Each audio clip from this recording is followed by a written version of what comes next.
নমস্কার, আমি জ্যোতিষ ও বাস্তুবিদ শ্রী মণিশঙ্কর ভারতী।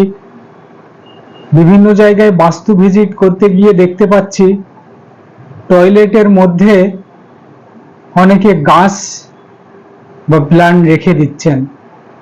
এর ফলে কি প্রবলেম হতে পারে আপনার লাইফে?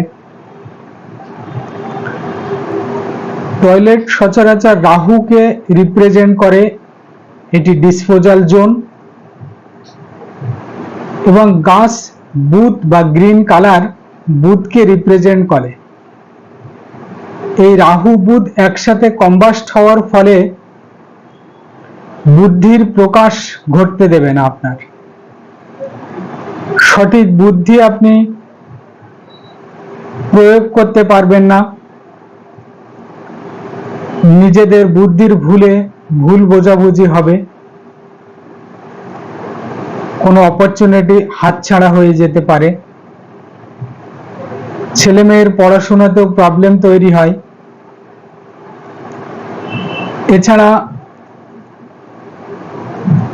এই বুধ যখন টয়লেট সিটের উপরে আসবে বা গ্রিন কালার যদি টয়লেট সিটের উপরে রাখা হয় গাছকে,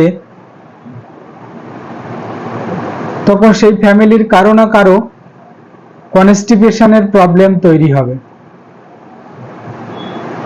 তাই না জেনে না বুঝে বাথরুম বা টয়লেটের মধ্যে গাছ রাখবেন না। তার জন্য কোনো এক্সপার্টের পরামর্শ নিন। তারপরে গাছ রাখার যদি পরামর্শ দেওয়া হয়ে থাকে তাহলেই রাখুন। সচরাচর টয়লেটে কোনো গাছ রাখা যায় না। নমস্কার, ভালো থাকবেন।